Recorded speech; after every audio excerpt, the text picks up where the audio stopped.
ওই তাম্বুর ভিতরে নাই বাবা ফাঁকা জায়গায় যারা বয়স্ক ছিল বয়স্ক লোকের মধ্যে একজনকে সভাপতি বানানো হলো। বলল ভাই আজকে মিটিংয়ের দলের সভাপতি অমুক ব্যক্তি বলে হ্যাঁ আমরা মেনে নিলাম। বয়স্ক লোকটা ডাক দিয়ে বলেছিল গো মদিনার যুবকেরা তোমরা হাত তুললাও। কয়েকটা যুবক ভাবছে তারা হাত তুললাও। ডাক দিয়ে বলেছিল ভাই নয় চাচা শুনে নাও তোমরা ওই মক্কার ওই যে তাম্বুর ভেতরে ওই দেখো মদিনার নয় বাবা ওই দেখো ওই আপনার ময়দানে ফাঁকা জায়গায় তাম্বুর টাঙিয়ে একটা লোক মোমবাতি জ্বালিয়ে বসে আছে। ওরে বাবা বলো ওই লোকটা পাগল কি তোমরা এর আগে দেখেছো বলাও? মক্কার নয় মদিনার যুবকেরা বলেছিল না চাচা আমরা চিনি নাও আমরা কেউ দেখে নাই। ডাক দে বলো বাবা সবাই মিলে বসে যাও।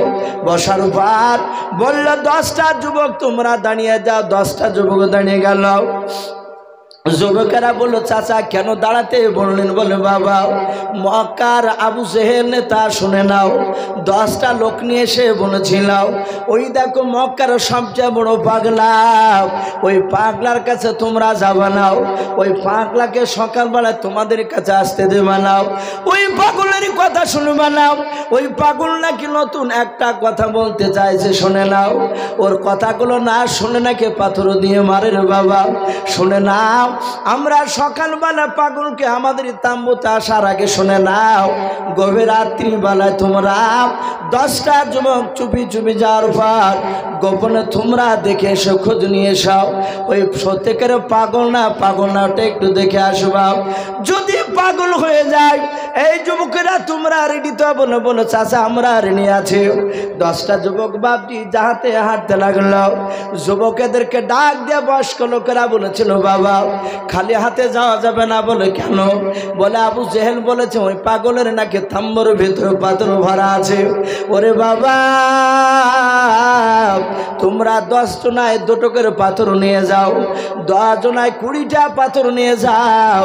যদি তোমাদের টের পেয়ে যায় খোঁজ নিতে গিয়েছ তাহলে শুনে নাও ওই পাগলা হয়তো তোমাদেরকে পাথর দিয়ে মারবে আর ওই সময় তোমরা খালি হাতে থাকলে ওকে মারতে পারবে না। তোমরা হাতে পাথর নিয়ে যাও আর যদি তোমাদেরকে মারে জানতে পারে তোমরা গিয়েছ তাহলে শুনে নাও তোমরা 10 জনায় 20টা পাথর মারিয়াও ওই মক্কা থেকে ছাড়া করবা নাও গোটা পৃথিবী থেকে ছাড়া করবা একেবারে শেষ করে দেবা। 10টা যুবক বাপ যে পাথর নিয়ে চলে গেল সারা পৃথিবীর দরদি নবী জনাবে মুহাম্মদ রাসূলুল্লাহ সাল্লাল্লাহু তাআলা আলাইহি ওয়াসাল্লাম বিশ্ব নবী দরদি নবী আমার তাম্বুর ভেতরে বাবা মধুর সুরে কোরআন তেলাওয়াত করেছিলেন। আল্লাহ বলেছেন ওয়ারাতিল কোরআন তারতিলা তোমরা সুন্দর করে মধুর সুরে কোরআন তেলাওয়াত করো। আল্লাহর নবী কোরআন তেলাওয়াত করেছিলেন। আল্লাহ রসুল আল্লাহর দিকে ডেকে বলেন আল্লাহ আমি মনে হয় তোমার দিনকার বেশি দিন টিকে রাখতে পারবো না। ওগো মালিক যেভাবে মক্কার লোকেরা আমার বিরোধিতা শুরু করে দিয়েছে আল্লাহর নবীজি কান্না করতেছে রে বাবা। আর ওই সময় মক্কার বাপজি আপনার নাই মদিনার 10টা যুবক তারাও আল্লাহ রসুলের তাম্বুর চারিদিকে আসার পর যাতে একবার নবীর চেহারার দিকে বাপজি নজর পড়ল। মদিনার 10টা যুবক তারা আপন আপন বাবা এক যুবক আরেক যুবককে আস্তে করে বলছেন ভাই রে আমার মনে হয় এত সুন্দর মানুষ আমরা জীবনে প্রথম দেখলাম। বলুন সুবহানাল্লাহ। এর পূর্বে এত সুন্দর মানুষ দেখি নাই। ওরাই বলাবলি করেছিল ভাই এই লোকটা পাগল হতে পারে না। যদি পাগল হতো তাহলে শুনে না লোকটার পোশাকগুলো এত সুন্দর হতো না। ও যদি পাগল হতো চুলগুলো দাড়িগুলো এত সুন্দর হতো না। ও ভাই লোকটা পাগল নাই। আমার মনে হয় লোকটা কোনো ব্যথায় ব্যথিত হয়ে কান্না করতেছে। আবু জেহেল বলেছে লোকটা নাকি লোকটা ওর কথা না যারা শুনবে তাদেরকে মারবে। ওরে ভাই আমাদের ধারণা এই লোকটার দ্বারাই কাউকে মারা সম্ভব না। অনেক মানুষ আছে ভাই অনেক দামি মানুষ অথচ বাপজি তার কাছে একটা ছোট্ট গরিব মানুষ ছোট ছেলে গিয়ে সালাম দিবে কথা বলবে সেও কথা বলবে। আবার কিছু মানুষ আছে বাপজি তার চেহারার দিকে তাকাতে ভয় পায়। একটা মানুষকে বলছে, ভাই অমুক চাচা নাই? বলে আছে তো। বলে কোথায়? বলো ওই চায়ের দোকানে যাও, সোজা গেলে দেখতে পাবো। ছেলেটা যাওয়ার পরই দেখি আবার ঘুরে চলে আসছে। যাদেরকে জিজ্ঞাসা করেছিল তারা বললো, বাবা তুমি গেলে আর আসলে, পেলে না ওকে? বলে পেয়েছি, কিন্তু সাহস করে কথা বলতে পারি না। এটা রাসূলুল্লাহর শান নয়। আমার বিশ্বনবী এমনভাবে কথা বলতে, এমনভাবে থাকতে, প্রতিটা মানুষ নবীর সাথে কথা বলা ভয় পেতে না। বলুন আলহামদুলিল্লাহ। সম্মানিত ভাইরা আমার, বাবা জীবনেরা, কিন্তু আমরা অনেক তাকাব্বুর আমাদের ভিতরে অনেক চলে আসে। একটু বড় কিছু হয়ে গেলে একটা ছোট ছেলে হয়তো দিদি এসে গায়ে হাত থেকে দেয়, অনেক মানুষ চড় মেরে দেয়, বেয়াদব তুই দেখতে পাচ্ছিস না আমি কে? অথচ মুসলমান। সে হয়তো জানে না যে ওই কথাটা ধমক কিংবা মারার, গরু মুখের কথা বলার কারণে হয়তো আল্লাহ তাকে কিয়ামতের ময়দানে হয়তো আটকে দিবে জান্নাতে থেকে। আল্লাহ রাসূল তার আখলাক চরিত্র রাসূলুল্লাহর মতো বাবজি হতে বলেছে। আমার বিশ্বনবী রহমাতুল্লিল আলামিন সাল্লামের কথা বাবজি তারা বলা বলি করছে, ভাই এই লোকটা পাগল হতে পারে নাই। তাদের বাড়ি হচ্ছে মদিনায়। 10 জনায় বলা বলি করছে, নবীর কানে আওয়াজ গিয়েছে। আমার বিশ্বনবী বলে, কে গো? আমার তাম্বুর বাইরে কারা গুনগুন করে? মদিনার যুবকেরা বলা বলি করতে লাগলো, ভাই আর পালানো যাবে না। আল্লাহ রাসূলের বাপ যে আপনার চেহারার দিকে চেয়াও। আল্লাহর নবী বলেন, ওগো বাবা তোমরা দূরে থেকে না, কাছে চলে এসো। আল্লাহর নবীজির কাছে বাপ যে চলে গেল।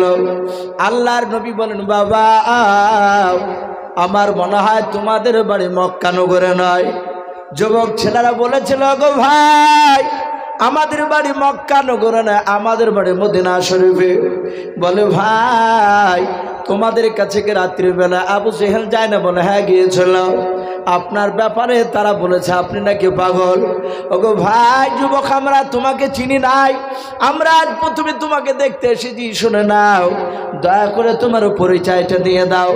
তুমি এত সুন্দর কে চেহারা, এত এমন গলার আওয়াজ। বিশ্বনবী যত বাপজি কথা বলছেন বাবা, এরা তত বাপজি মুক্ত হয়ে যাচ্ছে। আল্লাহর নবী জনাবে মুহাম্মদ রাসূলুল্লাহ সাল্লাল্লাহু তাআলা আলাইহি ওয়াসাল্লাম ডাক দিয়ে বলেছিলেন, ওরে আমার ভাই তোমরা আমাকে চিনতে পারো না? বলে না। বলে, আমি ওমা আরসালনাকা ইল্লা রাহমাতাল লিল আলামিন। আল্লাহ বলেছেন, ওরে আমার বান্দারা শুনে নাও, আমি আমার রহমতের ভান্ডার থেকে রহমতের নবীকে আমি তোমাদের কাছে রহমতের নবী করে পাঠিয়েছি। বলুন সুবহানাল্লাহ। আল্লাহ রাসূল বলেন, ওরে যুবক ভাই শুনে নাও, আল্লাহ আমাকে নবী রাসূল করে পাঠিয়েছে জান্নাতের রাস্তা দেখানোর জন্য, জাহান্নাম থেকে মানুষকে ফিরিয়ে আনার জন্য। ওরে আমার যুবক ভাইরা, তোমরা আমাকে এখনো কি চিনতে পারো নাই? তারা রাসূলের 5 মিনিট পরে বাপজি নবীর বয়ান শুনল।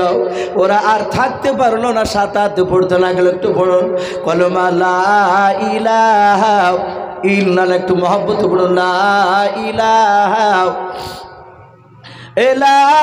ইলাহা ইল্লাল্লাহু মুহাম্মাদুর রাসূলুল্লাহ সাল্লাল্লাহু তাআলা আলাইহি ওয়াসাল্লাম। আল্লাহ রাসূলের পাশে বাপজি দাঁড়িয়ে তারা থম মেরে দাঁড়িয়ে আছে। আল্লাহর নবী বলেন, ভাই যাও তোমরা আপন আপন তাম্বুতে ফিরে যাও। 10টা যুবকেরা বলে, ওগো নবী আর ফিরে যাব না, আপনার চেহারাটা দেখে আমাদের পেট ভরে নাই। আল্লাহর নবী জনাবে মুহাম্মদ রাসূলুল্লাহ সাল্লাল্লাহু তাআলা আলাইহি ওয়াসাল্লামের বাবা কলমা পড়ে তারা মুসলমান হয়ে গেল। ওইদিকে যে বাপ যে 40 জন বৃদ্ধ লোকেরা তারা ছিল, তারা কয়েক ঘন্টা ধরে দেখলো যুবকরা আসে নাই। ওরা মনে মনে চিন্তা করলো, কি ব্যাপার, মুহাম্মদ সাল্লাল্লাহু আলাইহি ওয়াসাল্লাম পাগলটাকে মেরে দিল নাকি? ওরা 40 জন আসার পর দেখে বাবা আল্লাহর নবীকে গোল করে ঘেরা করে নিয়ে তারা সবাই থো মেরে দাঁড়িয়ে আল্লাহ নবীজির কথাগুলো শুনছিল। বলুন সুবহানাল্লাহ। এরা পেছন দিকে এসে বলে, এই যুবকেরা, এই কতক্ষণ ধরে এখানে দাঁড়িয়ে থাকে? এরা চিৎকার করছে, পেছন দিকে একজনাও ঘুরে দেখে নাই। বলুন সুবহানাল্লাহ। নবীকে দেখতে পেয়েছে, ওরা যুবক ছেলেকে এভাবে ফাড়ি দিয়ে ওই 40 জনের রসুলের দিকে নজর পড়ল। ওরাও নবীর 5 মিনিট বয়ান শোনার পরে ওরা সবাই কলেমা পড়ে মুসলমান হয়ে গেল। বলুন সুবহানাল্লাহ। ওদের বাড়ি কোথায় বললাম? মদিনায়। গিয়েছে হজ করতে। রাসূলুল্লাহ মদিনাতে পা রাখেনি তখনও, নবী যায়নি মদিনায়। হিজরত করার আগেকার ঘটনা এগুলো। আবু জেহেল চেষ্টা করেছিল, তার উদ্দেশ্য ছিল মুহাম্মদ সাল্লাল্লাহু আলাইহি ওয়াসাল্লামের কাছে যেন একটা লোক না যায়, গেলি বিপদ। ওর উদ্দেশ্য ছিল না যায়, না গেলে নবীর দলে ওরা হতে পারবে না। আবু জেহেল চেষ্টা করলো বাধা দেওয়ার, অথচ 50 জনায় কলেমা পড়ে তারা মদিনা থেকে কলেমার দাওয়াত দিচ্ছে। বলুন আলহামদুলিল্লাহ। পারবে না, সে যতই চেষ্টা করুক না কেন দিনকে বাবজি আপনার দাবি রাখার কিন্তু পারবে না। তাই আবু তালিবের ঘটনা আমি বলছিলাম।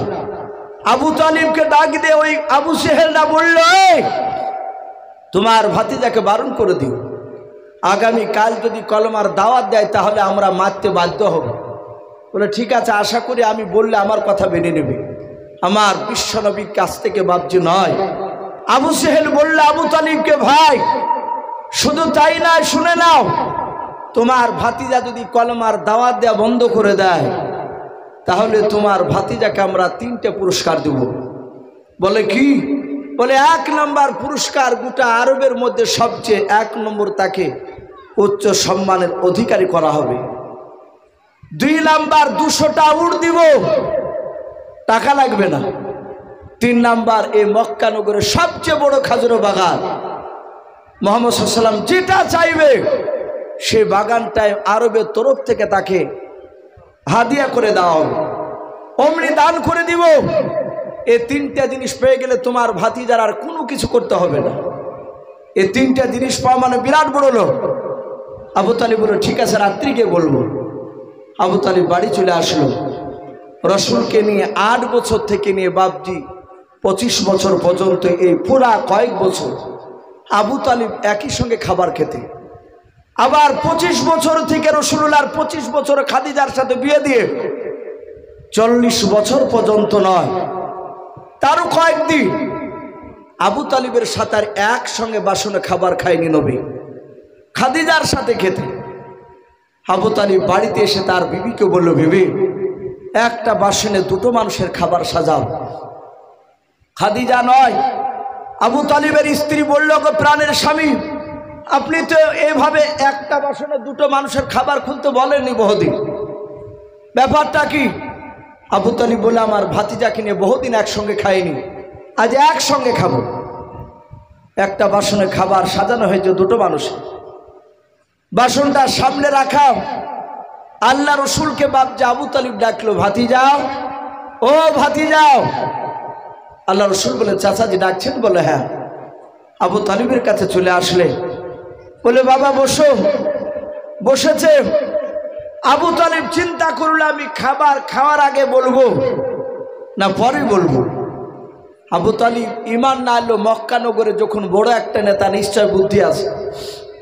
আবু তালিব চিন্তা করলো, না, আমার ভাতিজাকে খাবার খাওয়ার আগে আমি বলবো না, আগে যদি বলে দিই আবু জেহেলের কথাগুলো, হয়তো আমার ভাতিজা দুঃখ করে আর খাবার খাবে না।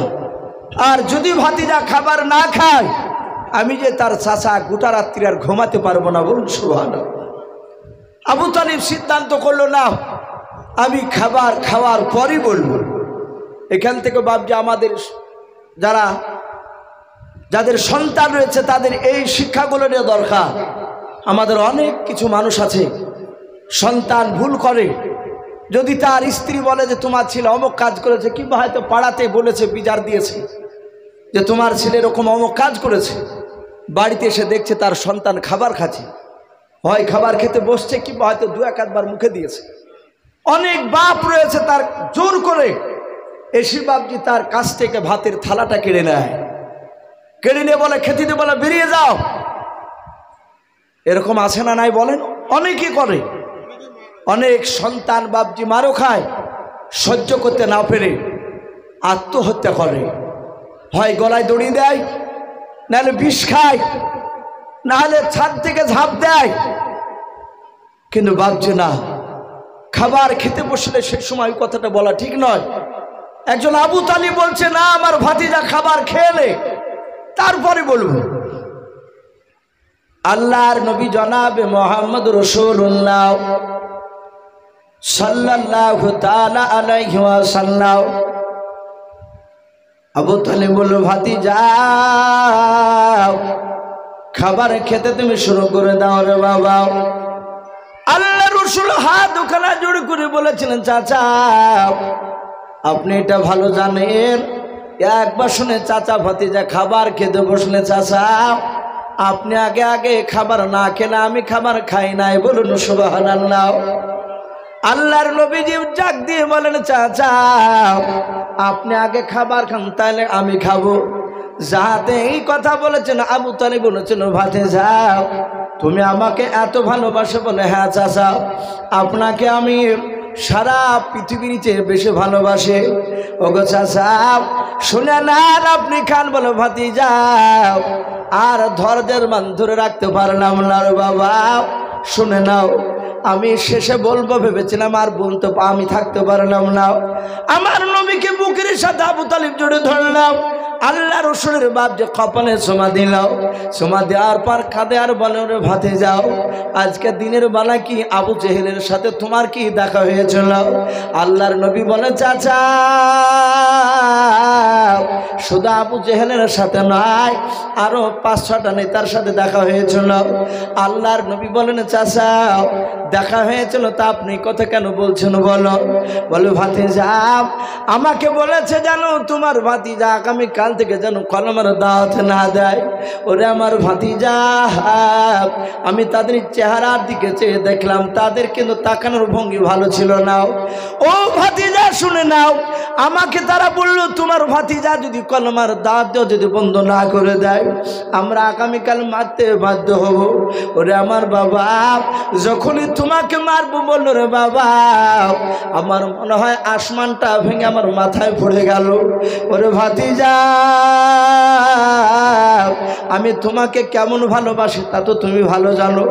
বাবারে আমি তোমার হাত দুখানা জোড়ে ধরে বলি, বাবা যেন তুমি আর কলমার দাওয়াত যেন আগামীকাল থেকে দেবা নাও। ওরে ভাতিজা যত তুমি কলমার দাওয়াত দেওয়া যদি বন্ধ করে দাও তাহলে মক্কার আবু জেহেলরা বড় বড় নেতারাও তোমাকে 3টে পুরস্কার দেবে। আল্লাহর নবী জনাবে মুহাম্মদ রাসূলুল্লাহ সাল্লাল্লাহু তাআলা আলাইহি ওয়াসাল্লাম ডাক দিয়ে বলে, নগো আমার চাচা শুনে নেন। ও চাচা শুনে নেন, আপনি কি বলছেন বলেন। আবু তালিব ডাক দিয়ে বলেছিল, ভাতিজা মক্কা নয় গোটা আরবের মধ্যে 1 নম্বর তোমাকে সম্মানের অধিকার করবে। 2 নাম্বার শুনে নাও রে বাবা তোমাকে 200টা ওর দেবে। 3 নাম্বার সেই খাজুরের বাগানটা তোমার মন চাইবে বলবা সেই খাজুরটা তোমাকে স্বেচ্ছায় দান করা হবে। বাবা এতগুলো জিনিস পেয়ে গেলে আর কিছু করা জীবনে তোমাকে লাগবে না। আল্লাহ রাসূল বলেন, চাচা আর কিছু আছে বলে না। আল্লাহর নবী জি ডাক দিয়ে বলে, চাচা শুধু মক্কার লোকেরা ওই 3টা কথা কেন, 3টা পুরস্কার কেন চাচা? ওই 3টা পুরস্কার সাথে গোটা পৃথিবীর যদি ধন সম্পদ দিয়ে দেয়, ওগো চাচা শুনে নেন, তারপর আসমান থেকে যদি সূর্য যদি পেড়ে নিয়ে এসে আমার ডান হাতে যদি দিয়ে দেয় আর আসমান থেকে চাঁদ পেড়ে নিয়ে এসে যদি আমার বাম হাতে দিয়ে দেয়, চাচা খোদার কসম করে বলে শুনে নেন আমি আপনাকে সামনে রেখে কথা বলছি চাচা কলমার দাওয়াত দেওয়া বন্ধ করবো না। জোরে বলুন সুবহানাল্লাহ। রাসূল একেবারে সামনে জোর গলায় কথা বলেছে। আবু তালিবের চোখ দুটো লাল হয়ে গেল, যে চোখ দিয়ে পানি ঝরছিল রাগে লাল হয়ে গেল। বলে, ভাতিজা সত্যিকারে তুমি কলমার দাওয়াত দেওয়া ছাড়বে না? বলে না। বলে, চাচা খোদার কসম করে বলি ছাড়বো না, কলমার দাওয়াত দিবই। সাথে হাতে বাপজি আবু তালিব বলে, ভাতিজা আমিও লাতুজার কসম করে বলি মক্কা নগরে সেই সময় সবচেয়ে বড় দেবতা তারা লাতুজাকে বলতো। সাথে হাতে বলল, আমিও লাতুজার কসম করে বলি শুনে নাও, আমার শরীরে কণ্ঠে জান থাকা পর্যন্ত মক্কার কোনো লোক তোমার শরীরে এক ফোঁটা ছিটকে ফেলতে পারবে না। জোরে বলুন সুবহানাল্লাহ, আরো জোরে বলুন সুবহানাল্লাহ। তাহলে আবু তালিব বিশ্ব নবীকে এই কথা দিলে, তাহলে এই নবীকে ভালোবাসতো কি বাসতো না? কথা বলে ভালোবাসতো। নবী নিজের জবানে বলেছেন গোটা পৃথিবীর ভালোবাসা একদিকে, আবু বকর বাদ দিয়ে সমস্ত মানুষের ভালোবাসা অপর দিকে যদি করা হয়, রসুল বলছেন আমার চাচা আবু তালিবের ভালোবাসার মতো হবে না, এত ভালোবাসতে। কিন্তু এই আবু তালিব জান্নাতে না জাহান্নামে? একটু জোরে বলুন বাপ। আবু তালিব জাহান্নামী, এ জান্নাত যাবে না, এটা রাসূলুল্লাহ বলেছে। একটাই কারণ, নবীর সুন্নাতকে সে মানেনি। নবী যেভাবে চলতে বলেছে সেভাবে চলেননি, কিন্তু নবীকে ভালোবাসত। আবু তালিব বেঁচে থাকা অবস্থায় এই প্রতিশ্রুতি দেওয়ার পরে রাসূলুল্লাহকে মারতে পারতো না, মারতো, কিন্তু আবু তালিবকে এসে বলতো চাচা আপনাকে আপনার ভাতিজাকে মারছে। কে বলে? অমুক অমুক লোকেরা। আবু তালিব ছুটে যেতে, আর আবু তালিবকে দেখি তারা পালিয়ে যেত। এই আবু তালিব রাসূলুল্লাহর ইন্তেকাল করার সময় তো কলেমা পড়েনি। আবু সেহেল দুইটা লোক বসে রেখেছিল 24 ঘন্টা। আবু তালিবকে বলতো ভাই খবরদার তোমার ভাতিজা যেন কলেমা পড়েও না। ও একটা জিদে ছিল, বলে না ভাই আমি খবরদার, এই আমার কথাকে তোমরা দুর্বল ভেবে না, আমি বেঁচে থাকা পর্যন্ত মুহাম্মদ সাল্লাল্লাহু আলাইহি ওয়াসাল্লামের নতুন ধর্ম আমি পড়ব না। আল্লাহ রসুল বসে কাঁদছেন, বলছেন চাচা একটিবার পড়ে, একবার কলেমা পড়ে আমি কিয়ামতের ময়দানে কোটি কোটি মানুষের যেদিন সমাগম হবে সেদিন আমি একবার বলতে পারবো ওগো আল্লাহ আমার চাচা একটিবার কলেমা পড়েছিল। আবু তালিব উত্তর দিয়েছিল ভাতিজা ওই দেখো আমার বিছানাতে আমার পাশে আবু জেহেলের লোকরা বসে আছে, আমি যদি এই সময় যদি কলেমা পড়ে মারা যায় তাহলে লোকেরা বলবে আবু তালেব মৃত্যুর ভয়ে কলেমা পড়ে নিয়েছিল, এটা আমার অসম্মান করা হবে। তাই বাবা আমি তোমার কলেমা আমি পড়বো না, তোমাকে ভালোবাসি, এটা সত্য। যারা নবীর জন্মদিবস উপলক্ষে নামাজ পড়বেন না, বেশি করে বাপজি ওই মিটিং মজলিসে ক্ষীর খিচড়িতে বেশি যারা গুরুত্ব দিবে, নামাজ পড়বেন না, তাহলে বাপজি রাসূলুল্লাহকে ভালোবাসা হলো না। ওটা এগুলো আবু তালিবের মতো মুনাফিকের মতো ভালোবাসা হবে, এগুলো আপনার সে ভালোবাসা কাজে আসবে না। আবু তালিবের যেমন ভালোবাসা কাজে আসলো না, কেতাবে লিখেছে মওতের সময় যখন তার জানটা বেড়ে গেল আমার রাসূলুল্লাহ কাঁদতে লাগলে, আবু তালিব নয় জিবরিল আলাইহিস সালাম বললেন রসুলকে, ইয়া রাসূলুল্লাহ হাবিবাল্লাহ ইন্নাকা লা তাহদি মান আহবাবতা, হে নবী আপনি হেদায়েতের মালিক নন। হেদায়েতের মালিক কে? আমার আল্লাহ। তা আপনি এভাবে কাঁদছেন কেন? বলে আমি বড্ড ভালোবাসতাম, আমাকেও বড্ড ভালোবাসত। এই ভালোবাসার কারণে আপনার চাচাকে জাহান্নামের সবচেয়ে ছোট আযাবটা দেওয়া হবে। আল্লাহ রাসূল বলেন এমন কি ছোট আযাব? বলে জাহান্নামের সবচেয়ে ছোট আযাব আগুনের দুটো জুতে পরে দেওয়া হবে আপনার চাচার পায়ে। হে রাসূল ওই ছোট আযাবের এত তীব্র হবে যখন এই জুতোর দোকান পায়ে দেওয়া সারা তালিয়াতে জাহাতে ঠেকবে, আর সেকেন্ডের মধ্যে তার মাথার মগজ টকবক করে ফুটবে। এটা যদি জাহান্নামের ছোট আযাব হয় তাহলে আর সব আযাবগুলো কত ভয়ঙ্কর। এত যদি ছোট আযাবের যদি বাপজি এত যদি আপনার কষ্ট হয়, এই জন্য বাপজি খুব সাবধান। আল্লাহ রসুলের বাপজি সুন্নাতের উপর মানা লাগবে। আমি বলছিলাম এই আবু তালিব রাসূলুল্লাহকে গাইড শুরু রাখতে, আল্লাহ রসুলের চাচা তার আগেই নয়, রাসূলুল্লাহর চাচা আবু তালিব যখন ইন্তেকাল করলে সেই বছরটাকে বাপজি সুখের বছর বলা হতো, দুঃখের বছর।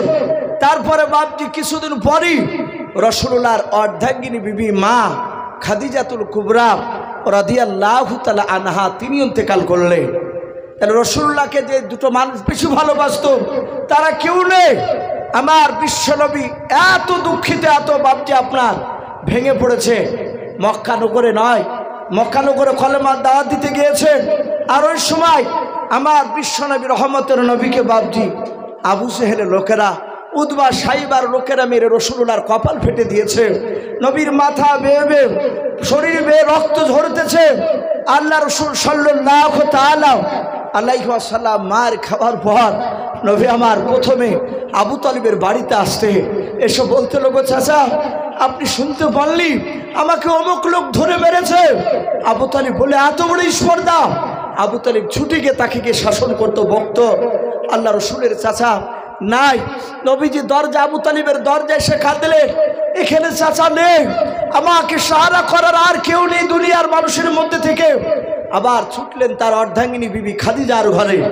খাদিজার দরজার কাছে দাঁড়িয়ে বলছে, গো খাদিজা, ও খাদিজা তুমিও তো নেই।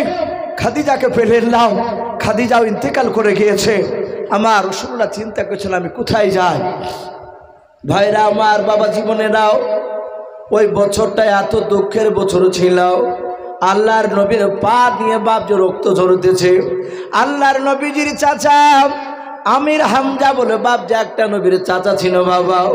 আল্লাহর নবী দুনিয়ার বুকে বাবা দুটো মানুষকে বাপজি, একজনাকে বাঘের সাথে আর একজনাকে বাপজি সিংহের সাথে তুলনা করেছেন। বলুন সুবহানাল্লাহ।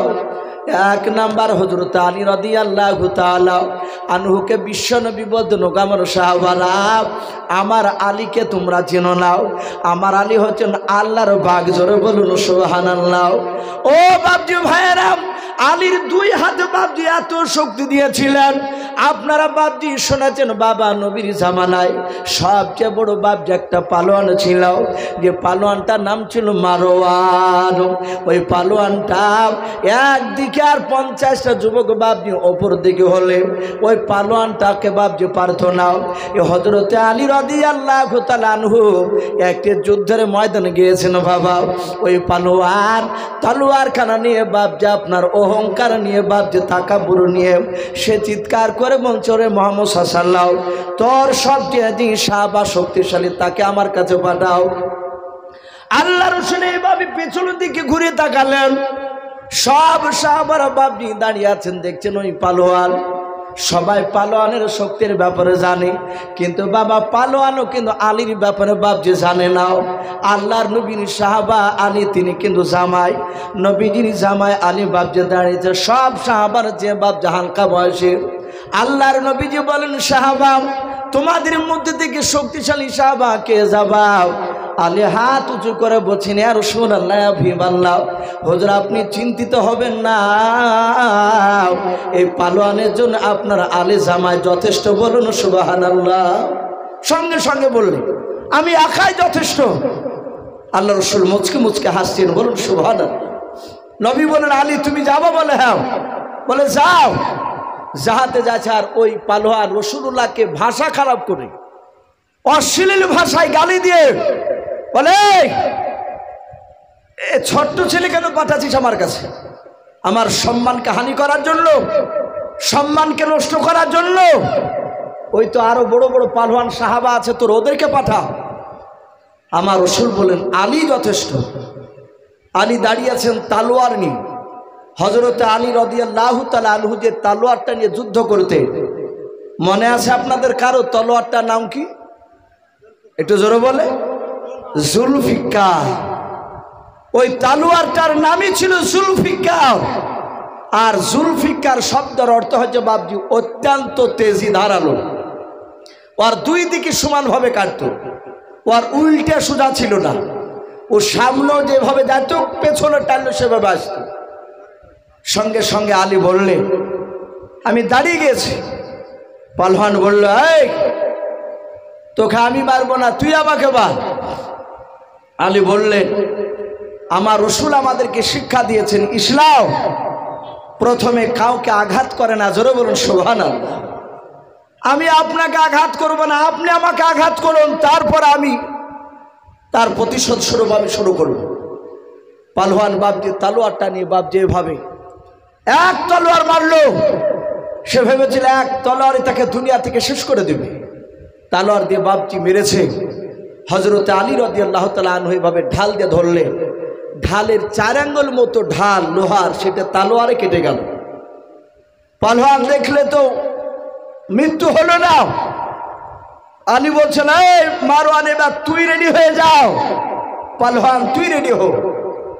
ও যাহাতে রেডি হয়েছে, আলী বিসমিল্লাহ বলে শুরু করল। এক তালোয়ার আর পালোয়ান এভাবে ঢাল দিয়ে রক্ষা করলো। ঢাল দিয়ে তালোয়ার আঘাতটাকে রক্ষা করার চেষ্টা করছে।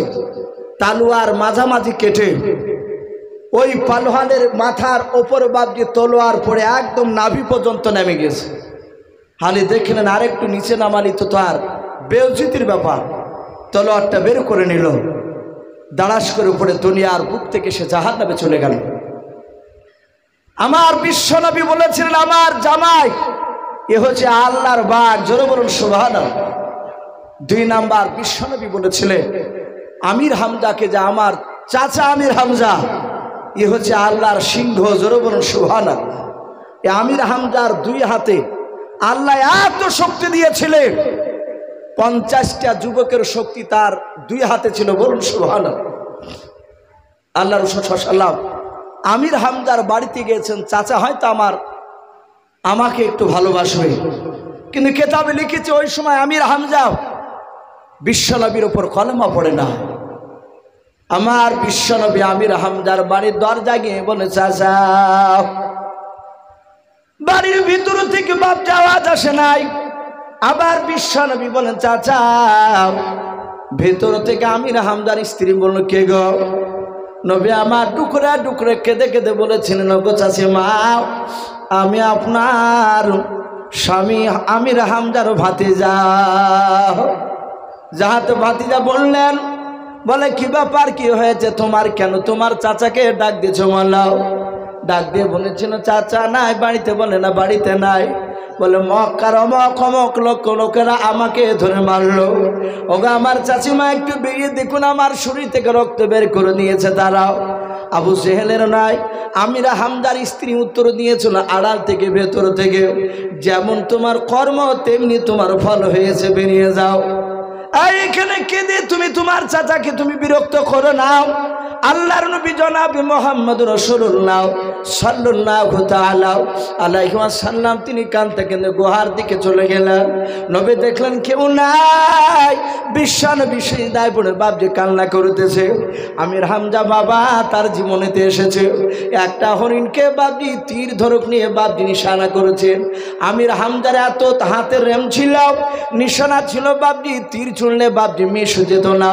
আমির হামজা তীরটা বাপজি যাতে ছড়বে হরিণীকে, আল্লাহর কুদরাতে হরিণের বাপজি মানুষের মতো জবান খুলে গেল, বলুন সুবহানাল্লাহ। হরিণ পেছন দিকে এভাবে ঘুরে বলেছিল, আমির হামজা, এই আমির হামজা তুই আমাকে মারিস না, তোর ভাতিজার তুই লক্ষ্য রাখ, তোর ভাতিজাকে ভালোবাস। যাতে কথা বললো বাবা। আমির হামজা চিন্তা করলেন, আল্লাহ জংলা হরিণ একটা কথা বলে, বলুন সুবহানাল্লাহ। আমির হামজা উঠকে আপনার হরিণকে মারলো না। ওখান থেকে তীর ধনুক নিয়ে বাপজি সোজা দৌড়ে বাড়িতে চলে গেল। বাড়িতে যাওয়ার পর বলেছিল, বিবি শুনে নাও, আমাদের বাড়ি থেকে আমার ভাতিজা এসেছিল। বলে হ্যাঁ এসেছিল। বলে কোথায় আছে? বলে জানি না। বারবার চাচা চাচা করে ডাকছিল, কান্না করেছিল, শরীরখানা রক্তাক্ত অবস্থায় ছিল। দেখেছে তোমার ভাতিজার যেমন কর্ম তেমনি ফল পেয়েছে। আমি ওকে বাড়িতে বসতে দিই না, বাড়ি থেকে বের করে দিয়েছে, চলে গিয়েছে। আমির হামজা বলে কোথায় গিয়েছে? বলে জানি না।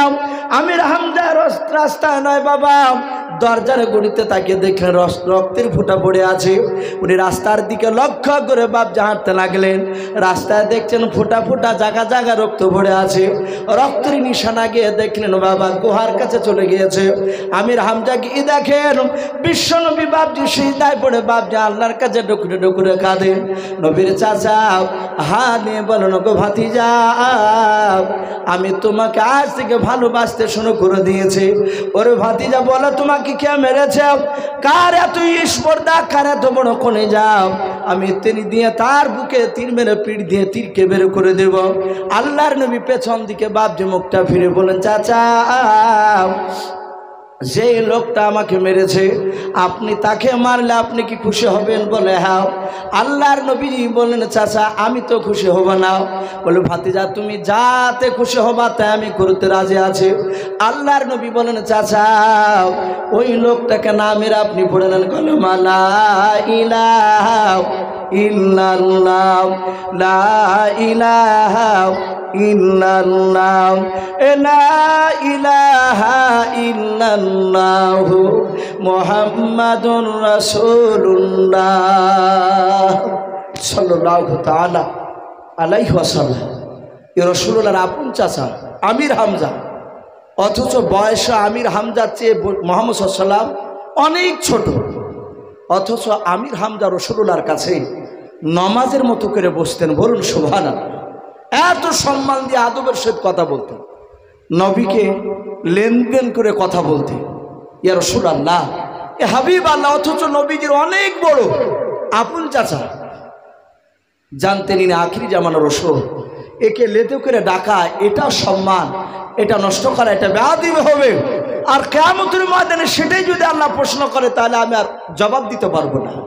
ভাই বলা আমার উদ্দেশ্য, আমার বিশ্ব নবী এত কষ্ট পেয়েছিলেন নবীর চাচা আবু তালেব ইন্তেকাল করার পরেও, অথচ বাপজি রাসূলুল্লাহর কথা অনুযায়ী বাপজি সে চলেনি, তাই সে ব্যক্তি বাপজি জান্নাত দিতে পারেনি।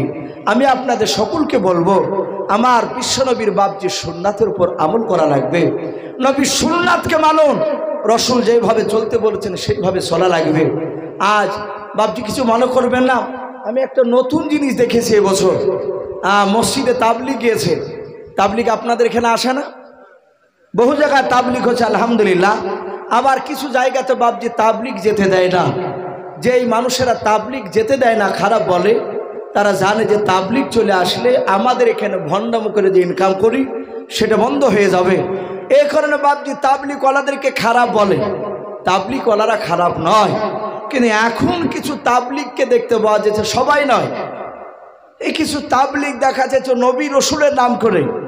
সেখানেও বাপজি আমরা সুন্নাতের উপর আমল বেশি করছি না। খাবার খেতে বসেছি, তো খাবার খেতে বসে একা একা বাপজি বাসন নিয়ে খেয়েছে। আর তাবলিগের খাবারের নিয়ম দেখতে পাবে এক একটা বাসনে 3 জন 4 জন করে খায়, এটা তাবলিগ খাওয়া। তা আমি জিজ্ঞাসা করছি ভাই কি ব্যাপার, আপনাদের বড় খানচা নাই? আর আমি দেখেছি ভাই, এটা আমার জীবনের কথা বলছি, তাবলিগ জামাত ভালোবাসে, মাঝে মাঝে সময় বাপজি দিই, একইভাবে রেগুলার দিতে পারিনি। কিন্তু আমাদের গ্রামে মসজিদে তাবলিগ গেলে তার বাপজি পেছনে একটু ঘোরে। তো ওই তাবলিগের খাবার একসঙ্গে খানচায় যখন ওরা খায় তখন বাপজি আমাদেরও খেতে মন চায়। এবার আলেম মানুষ একটু বসলি খেতে বলে, আর খেতে বললে বাপজি লজ্জা করি না, অমনি বসে যায়। এবার ওদেরকে হয়তো আমরা দাওয়াত দিয়ে বাপজি খাওয়াই, তো দেখছি ওরা খানচাতে খাবার খাচ্ছে না, একটা একটা করে বাসনে খাবার নিয়ে আলাদা আলাদা করে খাচ্ছে। আমি সাহেবকে বললাম যে ভাই কি ব্যাপার, এই বড় আপনাদের বাসন নেই?